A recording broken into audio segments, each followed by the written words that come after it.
Good morning बच्चों। Class 10th home science का subject में आपका स्वागत है। आज हम चैप्टर 2 पढ़ेंगे। उसमें हमारा कुछ हेडिंग बाकी रह गई थी, जिसे हम पढ़ रहे थे आय व्यय के प्रमुख स्रोत, परिवार के आय के प्रमुख स्रोत। उसमें कुछ हमारे हेडिंग्स छूट गई थी। चलिए आज हम उससे स्टार्ट करते हैं। सबसे पहला है ब्याज से प्राप्त आय। पहले से बैंक, डाकघर आदि में एकत्र किए गए धन पर ब्याज मिलता है। जब हम बैंक में और डाकघर में खाता तक खोलते हैं, उसमें पैसा जमा करते हैं, तो उसमें हमें जो धन मिलता है वो ब्याज के रूप में मिलता है। इसके अतिरिक्त साहूकार भी अपने धन को कर्ज के रूप में बांट देते हैं तथा बदले में मूलधन के साथ साथ ब्याज भी लेते हैं। जैसे भी आपको कोई काम पड़ जाए, तो अगर आप किसी से पैसे उधार लेते हैं तो कहते हैं मैं 500 रुपये दे रहा हूँ, तो 500 पे आपको, अगर आपने 1 महीने में नहीं चुकाया तो आपको इसमें 20 रुपये 30 रुपये जिस हिसाब से उसको लगाना होगा वो क्या करेगा, आपके ऊपर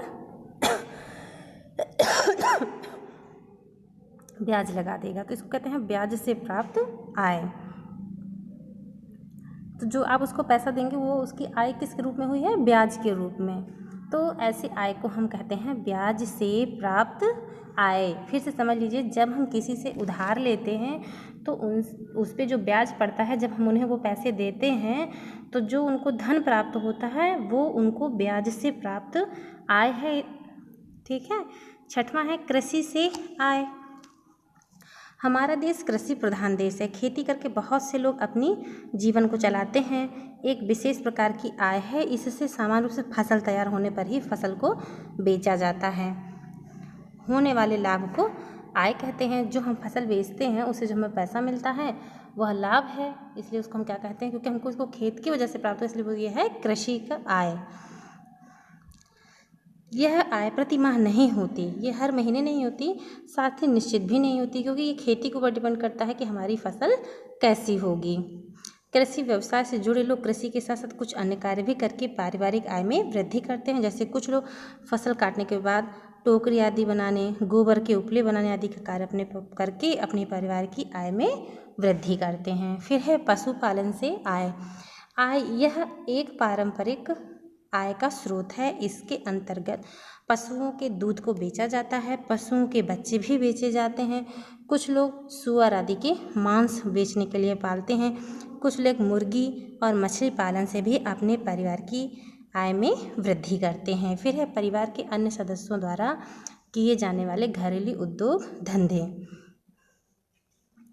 परिवार के मुखिया के अतिरिक्त परिवार के अन्य सदस्यों द्वारा लघु उद्योग चलाए जाते हैं। शहरी क्षेत्रों में चिप्स, पापड़, मशीन या हाथ से स्वेटर बुनने, साबुन बनाने, सिलाई कढ़ाई करने, अचार चटनी बनाने, ग्राम क्षेत्रों में मुर्गी, गाय, भैंस, सुअर, टोकरी, रस्सी, ये सब बना के भी परिवार अपनी आय को जुटाता है। जैसे कि तो किसी के घर में कोई कमाने वाला नहीं है, 2-4 भैंस रख लेते हैं, उसका दूध निकाल के डेयरी पे बेच देते हैं, उससे जो उनको धन मिलता है उससे अपने परिवार की जीविका चलाते हैं। तो ये है परिवार के अन्य सदस्यों द्वारा किए गए जाने वाले घरेलू उद्योग धंधे, जिससे हमको पैसा मिलता है। फिर है पारिवारिक व्यय की परिभाषा। पारिवारिक आवश्यकता को पूरा करने में जो धन व्यय किया जाता है उसे पारिवारिक व्यय कहते हैं। पारिवारिक व्यय के प्रकार कितने हैं? निश्चित व्यय, अर्धनिश्चित व्यय, अन्य व्यय और आकस्मिक व्यय। मनुष्य की आवश्यकताएं अनंत होती हैं और जिन्हें 3 भागों में बांटा गया: अनिवार्य, आरामदायक और विलासिता आवश्यकताएं। प्रत्येक परिवार में आवश्यकताओं को इन्हीं क्रम से पूरा करने का प्रयत्न किया जाता है। निश्चित व्यय, सबसे पहले हेडिंग है आपकी निश्चित व्यय। यह वह व्यय है जो पूर्व निश्चित होते हैं, अर्थात इस प्रकार के व्यय की जानकारी हमें पहले से रहती है। जैसे मकान का किराया देना है, स्कूल की फीस देनी है, भोजन पर व्यय करना है, बीमे की किस्त आनी है, तो ये सब हमारे निश्चित व्यय है, किस पे हमको पैसा देना है। अर्धनिश्चित व्यय क्या है? यह व्यय है जिस पर खर्च तो प्रतिमाह करना है परंतु सुविधा के अनुसार, जैसे वस्त्र, भोजन पे होने वाला व्यय। अन्य व्यय है, यह व्यय है जिसका निर्धारण व्यक्ति की आय एवं सुविधा पर निर्भर है। विलासिता संबंधी व्यय इसी श्रेणी में आता है। पारिवारिक आय बढ़ने पर इन वस्तुओं पर अधिक व्यय किया जाता है तथा पारिवारिक आय घटने पर इन वस्तुओं पर कम या समाप्त भी किया जा सकता है।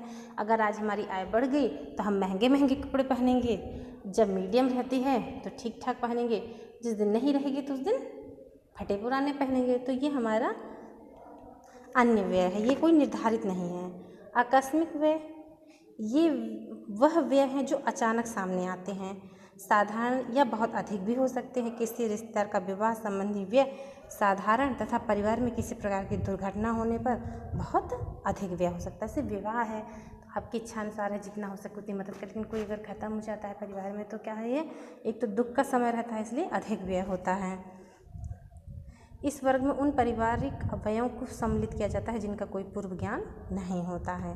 तो ये है आपका आकस्मिक व्यय।